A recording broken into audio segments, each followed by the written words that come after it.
안녕하세요. 저는 고려대학교 산업경영공학과 DSB 연구실에서 석박 통합과정을 하고 있는 허지혁입니다.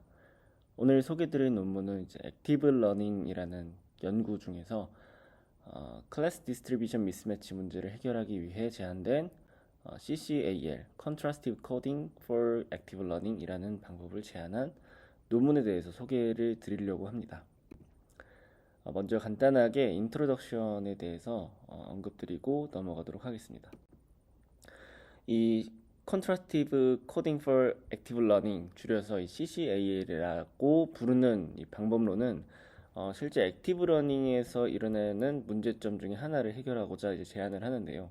대부분의 액티브 러닝 연구에서는 그 unlabeled 데이터셋에 대해 클래스 디스트리뷰션이 맞다고 가정하고 진행되는 경우가 대부분입니다. 하지만 실제로는 학습에 사용한 레이블 데이터셋의 클래스에 대한 디스트리뷰션과 다른 이 unlabeled 데이터셋에는 새로운 학습 때 보지 못한 unseen 클래스들에 대해서도 같이 포함되어 있는 경우가 있을 수 있습니다. 그렇기 때문에 이러한 문제점을 해결하고자 본 연구에서는 이 CCAL이라는 방법론을 제안하였고, 이제 논문에서 언급하기로는 이 클래스 디스트리뷰션 미스매치를 해결하고자 제안하는 첫 번째 연구다라고 얘기를 하고 있습니다. 이 클래스 디스트리뷰션 미스매치에 대해서 예시를 아래 그림을 통해서 같이 보여드리면은, 왼쪽에 이제 실제로 두 가지 클래스인 강아지와 고양이, 이 dog과 cat을 학습하는 바이너리 클래시피케이션 태스크가 있다고 했을 때 어, 수많은 어노테이션이 되어 있지 않은 unlabeled 데이터에는 물론 학습 때 이제 포함되어 있었던 강아지와 고양이와 같은 클래스 데이터가 존재할 수 있지만, 그 외에도 이런 사슴이나 차 또는 말과 같은 학습에 포함되어 있지 않은 클래스들에 대한 이미지도 같이 존재할 수가 있습니다. 이러한 상황을 클래스 디스트리뷰션 미스매치 되어 있다라고 얘기를 할 수 있습니다. 그래서 이 연구에서 제안하는 이 CCAL은 두 가지 특징의 피처를 기반으로 이 문제를 해결하고자 합니다. 첫 번째는 이 시멘틱 피처라는 내용입니다.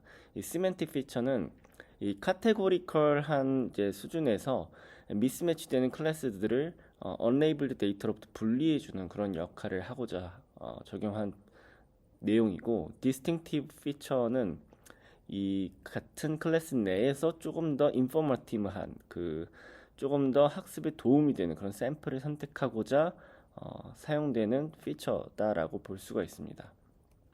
그래서 아래 그림과 같이 이 디스팅티브한 스코어와 시멘틱 스코어를 같이 활용해서 먼저 unlabeled 데이터로부터 이 out of distribution에 해당하는 클래스들을 같이 분리를 하면서 이 같은 클래스 내에서 조금 더 인포머티브한 그런 샘플을 선택해 주도록 활용됩니다.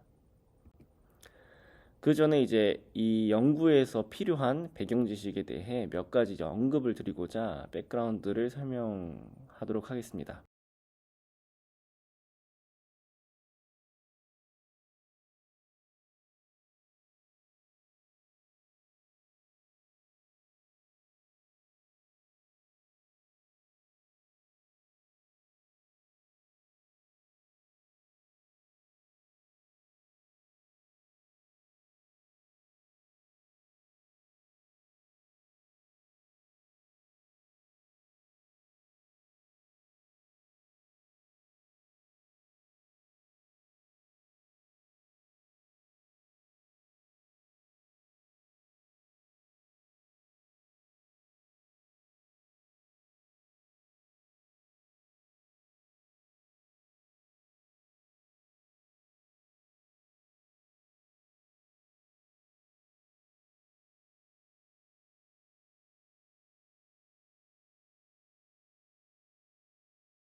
이 풀 베이스드 메서드는 굉장히 이제 크게 이제 한 세 가지 정도 갈래로 나눠서 요즘에 연구 계속 흐름이 진행되고 있는 것을 알 수가 있는데요. 아까 전에 말씀드린 것처럼 사용자가 어노테이션을 수행하고자 하는 그 샘플의 수, 그 샘플에 대한 것을 이제 쿼리라고 말씀드렸고, 그 쿼리를 선택하는 방법을 이제 스트레치다라고 말씀을 드렸는데, 이 쿼리 스트레치에 대해서는 주로 이제 uncertainty에 대한 방법을 기준을 잡고 선택하는 방법이 있고, 또는 데이터에 대한 representation 또는 diversity를 기준으로 뽑는 방법이 있고, 최근에는 이 두 가지를 같이 이제 많이 활용해서 하이브리드 또는 컴바인드 방법이라고 얘기를 하는데, 이런 것들을 고려해서 연구가 계속 진행이 되고 있습니다. 이 uncertainty based sampling에 대한 이제 그 대표적인 세 가지 예시를 말씀드리면, 이 리스트 컨피던스라는 것이 있고, 마진 샘플링이라는 게 있고, 엔트로피라는 게 있습니다. 이 세 가지 방법은 데이터에 대한 모델의 불확실성, 이 uncertainty를 기준으로 이제 선택하는 방법의 이제 예시들이고요. 리스트 컨피던스 같은 경우는 저희가 클래시피케이션 태스크를 가정했을 때 어떤 샘플을 모델에다가 학습된 모델에다가 입력으로 사용하게 되면은 그 모델이 내보내는 각 클래스마다의 컨피던스가 있습니다. 그 컨피던스가 가장 큰 클래스의 컨피던스를 해당 샘플의 대표값으로 설정을 하고, 모든 unlabeled 샘플에 대해서 그 대표값들을 다 찾은 뒤에 솔팅해서 그 값이 작은 순서대로 뽑는 것이 리스트 컨피던스입니다. 마진 샘플링은 각 클래스마다의 샘플에 대한 컨피던스가 있을 때 가장 큰 값을 나타내는 클래스의 컨피던스와 그 다음으로 작은 두 번째로 큰 컨피던스 간의 차이를 통해서 모든 샘플 간의 그 차이 값을 오름차순으로 솔팅하고, 그 중에 작은 순서대로 사용자가 정의한 쿼리 수만큼 뽑는 것을 마진 샘플링이라고 합니다. 엔트로피는 저희가 이제 흔히 많이들 이제 알고 계실 텐데, 크로스 엔트로피에 사용하듯이 그 엔트로피 값을 이제 계산을 해서 엔트로피 값을 솔팅한 뒤 마찬가지로 사용자가 정의한 쿼리 수만큼 선택하는 것을 말합니다.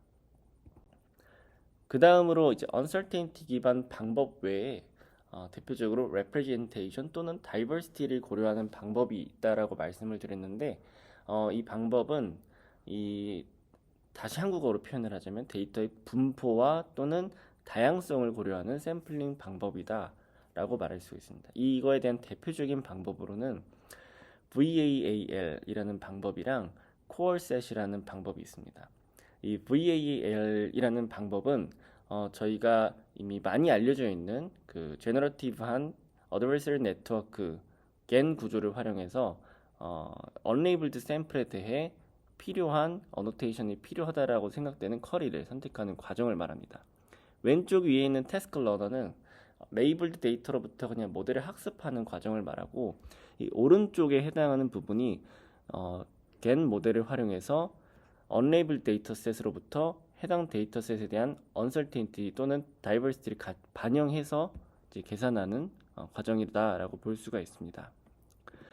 두 번째로 이제 코어셋 같은 경우는 이 코어셋에 대한 정의를 이제 간단하게 이제 살펴보자면, 데이터를 모두 커버할 수 있는 가장 작은 거리, 이 델타를 갖는 K개의 점을 찾는 것이다 라고 볼 수가 있습니다. 하지만 이 문제 자체를 이제 모두 풀기에는 NP 하드이기 때문에 이 코어셋 방법에서 적용하는 방법은 K-센터 그리디 알고리즘을 먼저 적용하고, 거기에 믹스드 인티저 프로그래밍을 같이 활용해서 쿼리를 선택하게 됩니다. 해당 방법에 대해서는 지금 이 논문 리뷰에서는 자세하게 다루긴 좀 어렵지만, 제가 이전에 이제 PYSR 과정을 통해서 논문 리뷰한 영상이 또 있기 때문에 발표 자료를 참고하시는 분들은 이 밑에 비디오 링크를 통해서 그 영상을 한번 다시 살펴볼 수가 있고, 또는 저희 연구실 유튜브에다가 이제 코어셋을 검색을 해보시면 제가 리뷰한 영상이 있는 것을 확인할 수 있습니다. 그래서 케이스 인터그리디 알고리즘 자체는 그렇게 어렵지 않은 개념이기 때문에 혹시나 궁금하신 분들은 금방 이해하실 수 있을 거라고 생각이 됩니다. 다음으로는 이제 제너레이션 기반의 방법입니다. 이 제너레이션 기반의 방법은 이 아까 전에 풀 베이스드 방법과 달리 언레이블드 데이터로부터 데이터를 선택하는 것이 아니라 학습한 레이블 데이터셋을 기반으로 이제 겐 모델을 활용해서 데이터를 생성하는 방법입니다. 그래서 해당 지금 소개드리는 이 CCAL 방법과 이제 비교하는 쿼리 스트레치 방법으로 본 연구에서도 이 베이지안 제너러티브 액티브 딥러닝이라는 BGADL이라는 방법을 이제 사용하여 비교하고 있습니다. 여기 그림에서 살펴보면은 맨 왼쪽에 있는 것이 제가 처음에 이제 백그라운드 설명 때 말씀드렸던 풀베이스 방식의 예시와 동일한 구조의 그림이라고 볼 수가 있고, 가운데가 이제 제너레이션 방법을 통해 이 unlabeled 데이터셋으로부터 데이터를 선택하는 것이 아니라 학습한 레이블드 데이터셋에 기반해서 데이터를 생성하는 방식이라고 볼 수가 있고, 여기서 방금 말씀드린 이 BGADL이라는 방법은 이 두 가지를 좀 같이 활용한 방법이다라고 볼 수가 있습니다. 쿼리도 선택하고 거기에 대해서 샘플도 생성하고 이 두 가지를 같이 기존 데이터에 추가해서 이 과정을 반복하는 것이라고 말씀드릴 수 있습니다. 그리고 이제 본 연구의 핵심 이제 키워드 중 하나가 이 컨트라스티브 코딩이라고 얘기를 하는데, 이 컨트라스티브 코딩 또는 컨트라스티브 러닝인 이제 레프레젠테이션 학습하기 위한 방법 중 하나입니다. 이 representation learning이라는 것은 저희가 downstream task, 그러니까 예를 들면 뭐 classification 또는 object detection 또는 이제 semantic segmentation 등등 이제 여러 downstream task를 수행하기 전에 그 태스크를 수행하기 위한 좋은 피처 스페이스를 구성하는 것을 목적으로 하는 방법입니다. 그래서 이 컨트라스티브 러닝은 그래서 포지티브와 네거티브 샘플을 어떻게 구성할 건지가 관건인 방법 representation learning이라고 볼 수가 있는데요. 아래에 있는 그림은 이제 트리플렛 로스를 제안한 논문에서 나온 피겨인데, 여기 있는 것과 같이 어떤 특정 샘플을 이제 앵커라고 하고, 그 샘플과 좀 반대되는 다른 개념을 가진 샘플을 네거티브라고 하고, 샘플과 유사해야 되는 샘플을 포지티브라고 합니다. 그래서 앵커와 포지티브는 가깝도록, 그리고 앵커와 네거티브는 멀도록 하는 그 과정을 말합니다. 이 컨트라스티브 러닝의 가장 대표적인 방법으로는 이제 심클리어라는 방법이 있습니다.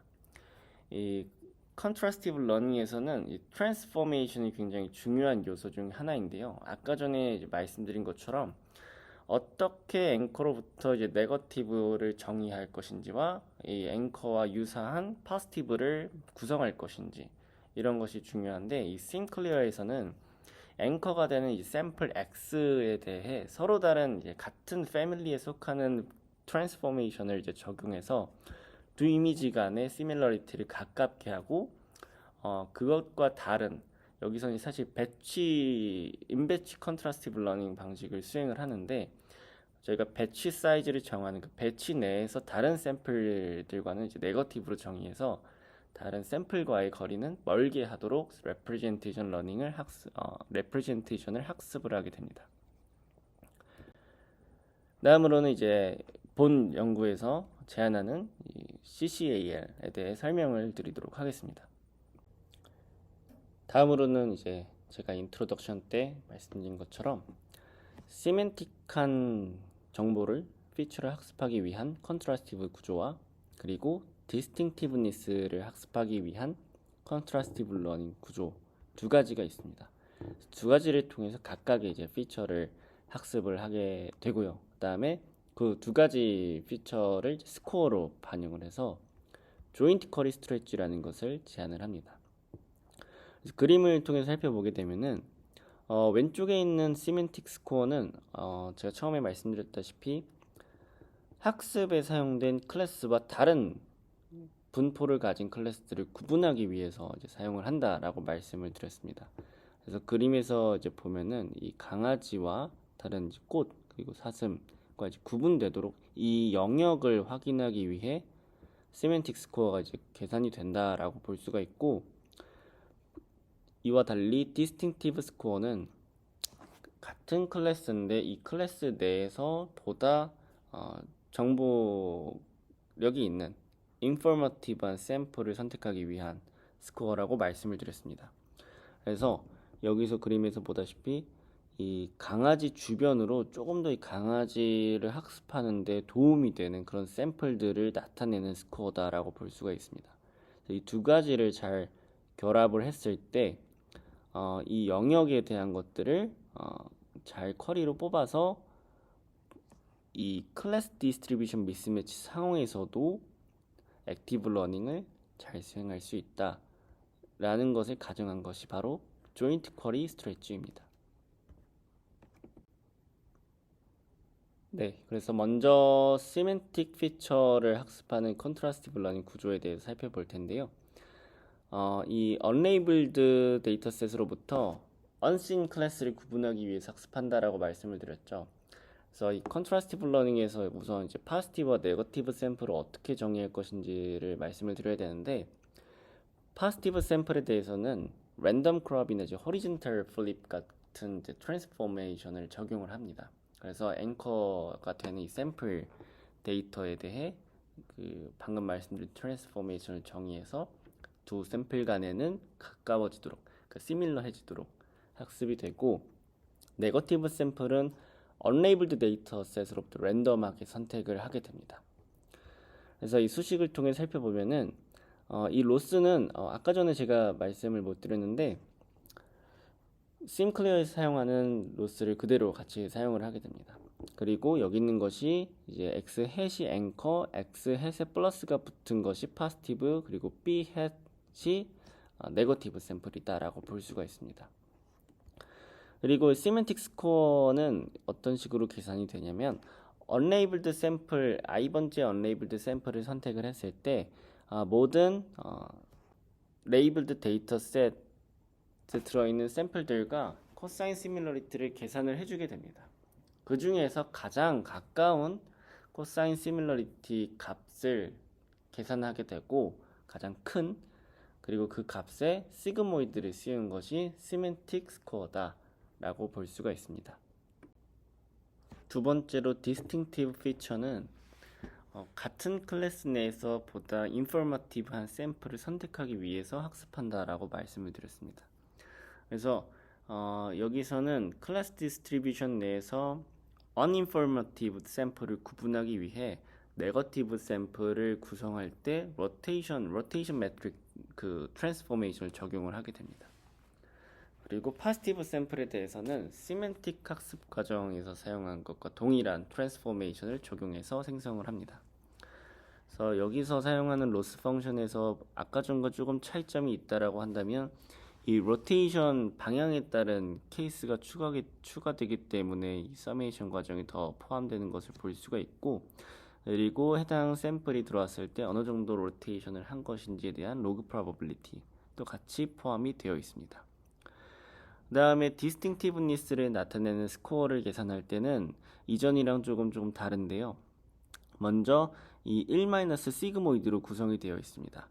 그래서 이 디스팅티브니스 스코어가 큰 값을 가지려면 시그모이드 안의 값이 작아야 됐는데, 이 안에 있는 내용을 보았을 때 첫 번째 두 가지 텀에 대한 차이가 일단 작아야 되고, 마지막 세 번째 텀에 대한 코사인 시밀러리티 값이 작아야 됩니다. 우선 이 노테이션 설명을 드리면, 이 st라고 표현된 부분은 unlabeled 샘플, i번째 unlabeled 샘플과 가장 가까운 labeled 샘플을 의미합니다. 그리고 이 nd라고 표현된 노테이션은 두 번째로 가까운 labeled 샘플을 의미합니다. 그래서 여기서 의미하는 것을 한번 해석을 해보자면은 두 가지 가장 가까운 샘플과 두 번째로 가까운 샘플 과의 이 unlabeled 샘플에 대한 코사인 시밀러리티 차이가 작다라는 뜻은 어느 정도 labeled 샘플들과 유사함이 공존한다 라고 볼 수가 있습니다. 하지만 이 세 번째 텀에 가장 가까운 labeled 샘플이랑 두 번째로 가까운 labeled 샘플과의 코사인 시밀러리티가 작다라는 것은 그래도 기존에 있던 레이블드 샘플과는 조금 다르다라고 볼 수가 있습니다. 그와 반대로 이 둘이 모두 크다라는 것은 기존에 있는 샘플들과 비슷한 애들이다 라고 이제 볼 수가 있겠죠. 그래서 이 안에 있는 값이 모두 다 작아지는 이 작아지도록 하는 i번째 unlabeled 샘플이 조금 더 informative한 샘플이다 라고 볼 수가 있습니다.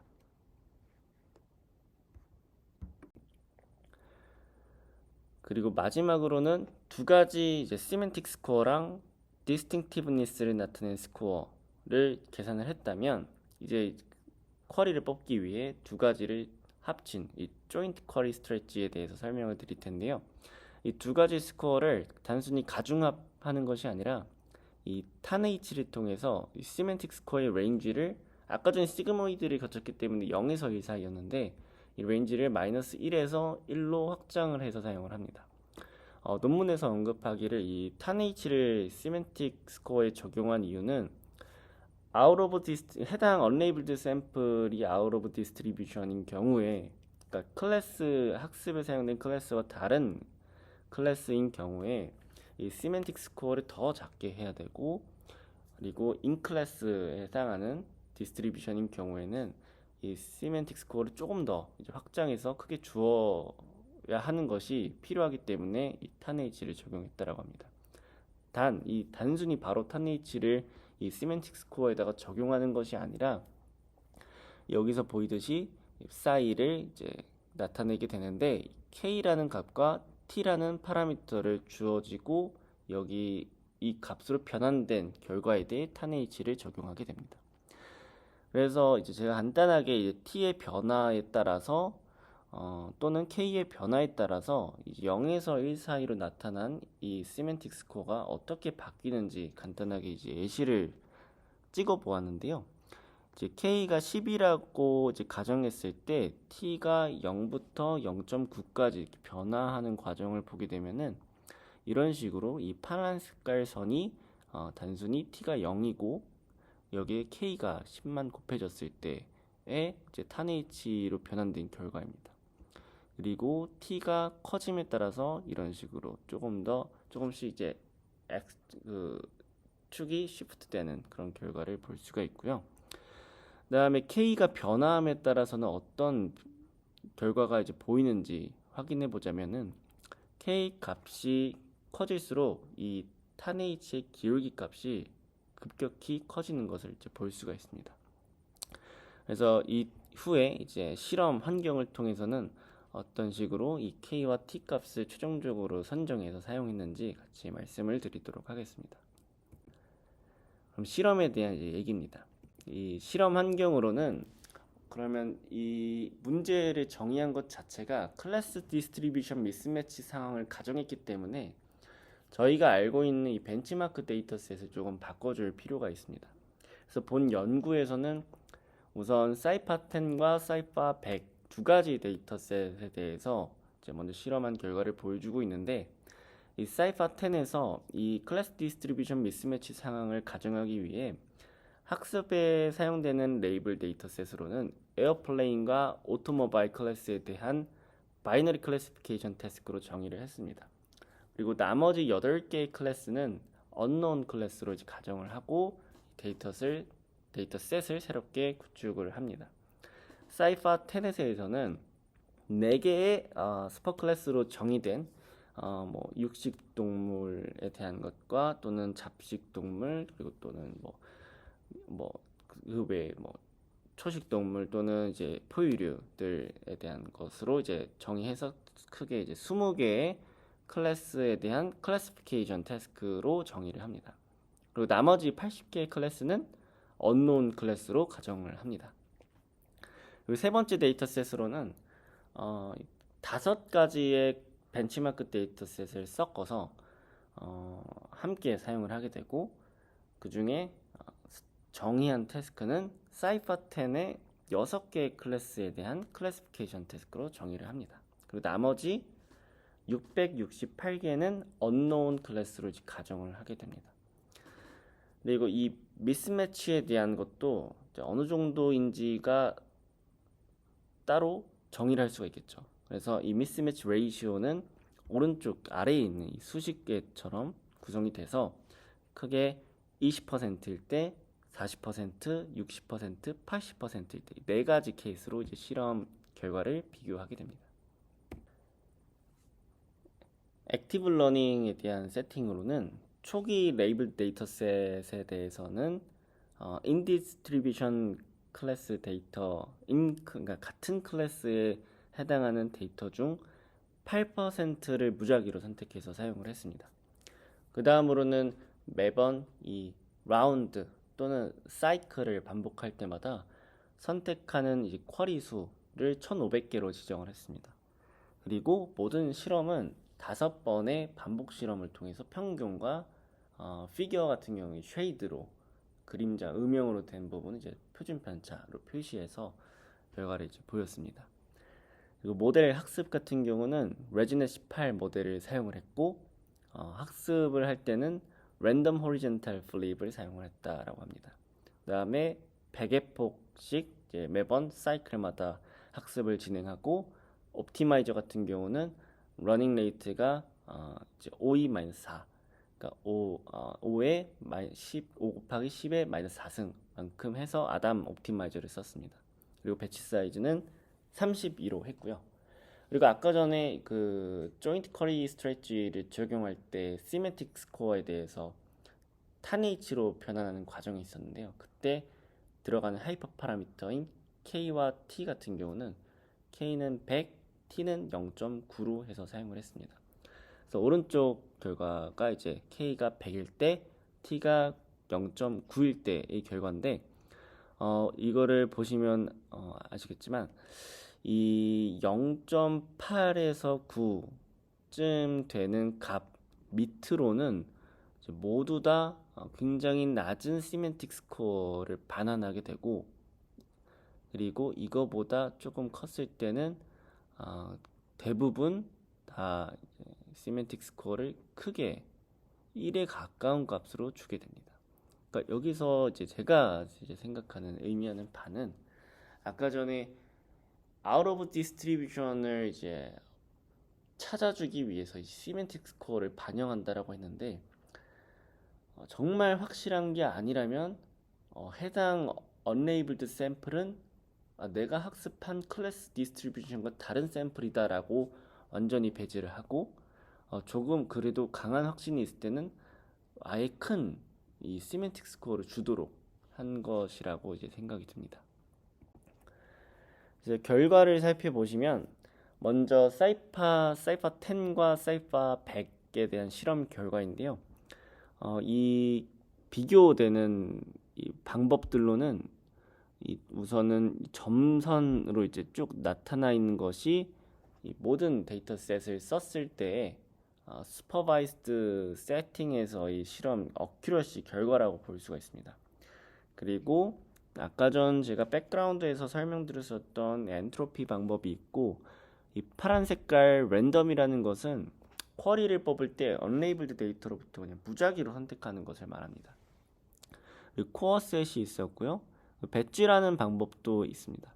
그다음에 CCAL이 본 연구에서 제안한 이제 방법론이고, VAL과 그다음에 BGADL 이렇게 방법들을 커리 스트레치 방법들을 같이 비교해서 결과를 보이고 있습니다. 그래서 이 열을 기준으로 보면은 아까 전에 제가 디스트리뷰션 미스매치 레이시오가 서로 다르다라고 말씀드렸잖아요. 그래서 왼쪽부터 이 미스매치 레이시오가 20%일 때, 40%일 때, 60%일 때, 80%일 때입니다. 결과를 이제 요약해서 살펴보자면 기존에 이제 그 제안한 CCAL 이외의 다른 방법, AL 방법들은 이 미스매치 레이시오가 20%인 경우에는 그래도 어느 정도 높은 성능을 유지하는 것을 볼 수가 있지만 이 레이시오가 커질수록 크게 성능이 악화되고, 그러니까 저하되는 것을 볼 수가 있습니다. 이 결과는 사이파 100일 때 조금 더 크게 나타나는 것을 볼 수가 있는데, 이와 이제 반대로 CCAL의 경우는 이 미스매치 레이시오가 커져도 이 점선으로 나타나 있는 슈퍼바이스드 어큐러시랑 유사한 결과를 잘 보이고 있습니다. 그리고 이제 크로스 데이터셋 5가지의 벤치마크 데이터셋을 섞어서 이제 실험한 구성한 이 데이터셋에 대해서도 아까와 이제 비슷한 결과를 볼 수가 있고, 이 크로스 데이터셋에 대해서 살펴보았을 때 기존 액티브 러닝 방법들은 이 미스매치 레이시오가 커짐에 따라 이 파란 색깔로 표현된 이 랜덤하게 뽑은 결과보다 굉장히 못 미치는 그런 결과들이 보입니다. 하지만 이 논문에서 제안한 CCAL 방법은 여전히 로버스트한 강건한 결과를 보이고 있습니다. 다음으로 이제 어블레이션 스터디의 결과가 있는데요. 우선은 이 No Semantic Score에 해당하는 부분은 Semantic Score를 Joint Query Stretch 사용 시에 사용하지 않은 경우를 의미합니다. 그랬을 때 굉장히 성능이 많이 악화되는 것을 볼 수가 있습니다. 이에 대한 이유로는 클래스에 대한 디스트리뷰션 자체를 구분해주지 않았기 때문이다 라고 볼 수가 있을 것 같고요. 그 다음에 디스팅티브 스코어를 사용하지 않았을 때는 이것보다 떨어지진 않지만 그래도 기존 2가지를 같이 활용했을 때보다는 낮은 성능을 나타내는 걸 볼 수가 있습니다. 그 다음으로는 이제 VAE가 시멘틱 피처를 학습될 때 사용된 경우인데요.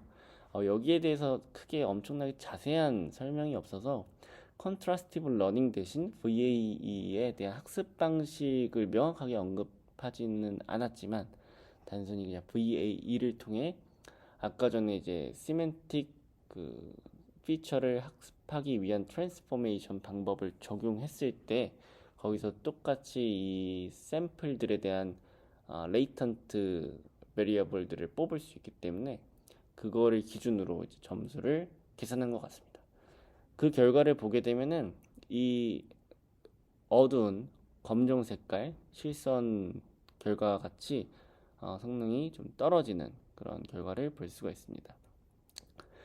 하지만 이 디스팅티브 스코어에다가 이제 컨트라스티브 러닝이 아니라 VA를 학습해서 이제 스코어를 계산했을 때는 기존과 좀 유사한 결과를 볼 수가 있는데 이 논문에서도 언급하다시피 VA도 어느 정도 디스팅티브한 피처를 학습할 수 있는 능력이 있었던 것 같다. 이렇게 이제 학습했다라고 이제 얘기를 하고 있습니다.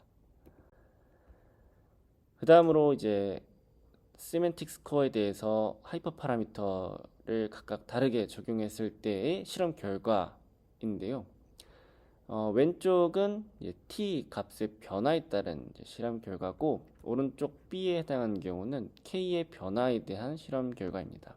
왼쪽부터 살펴보게 되면은 t가 이제 0.7, 0.8, 0.9 세 가지일 때의 실험 결과인데 이 t 값이 커질수록 각 점수대에 포함된 이 인디스트리뷰션에 해당하는 샘플들의 수와 초록 색깔이 이제 아웃 오브 디스트리뷰션에 해당하는 샘플들의 언레이블드 샘플들의 수입니다.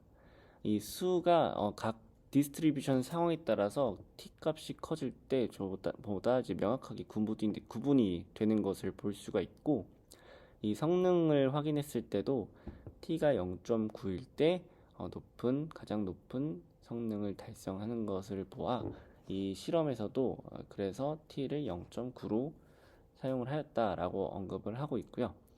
다음으로는 이제 K가 10일 때, 70일 때, 130일 때입니다. 그래서 결과를 보았을 때 K가 10 이상일 때는 거의 큰 차이가 없었다라고 얘기를 하고 따라서 K는 10보다 커야 된다라고 정도만 얘기를 하고 있습니다.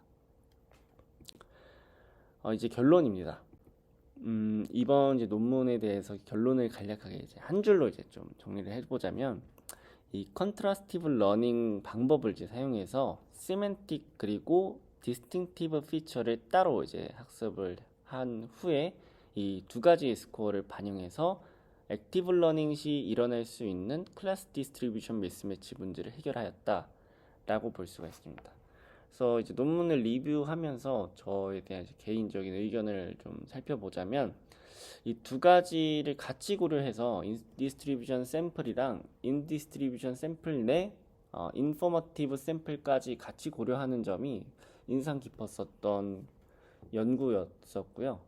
하지만 이제 컨트라스티브 러닝에서는 트랜스포메이션이 중요한 만큼 현재 실험에서는 이 로테이션 트랜스폼이라는 것이 디스팅티브 피처를 학습할 때 좀 적절했다라고 볼 수도 있을 것 같긴 하지만 사실 모든 데이터가 로테이션 했을 때 전혀 다른 특징을 가지지 않는 경우도 있기 때문에 상황에 따라서 이 네거티브 샘플의 구성을 어떻게 할 것인가 이런 고민을 좀 해볼 필요가 있을 것 같다라고 생각이 들었습니다. 그래서 네, 제가 이제 리뷰한 내용은 여기까지고요. 긴 시간 동안 들어주셔서 감사드립니다.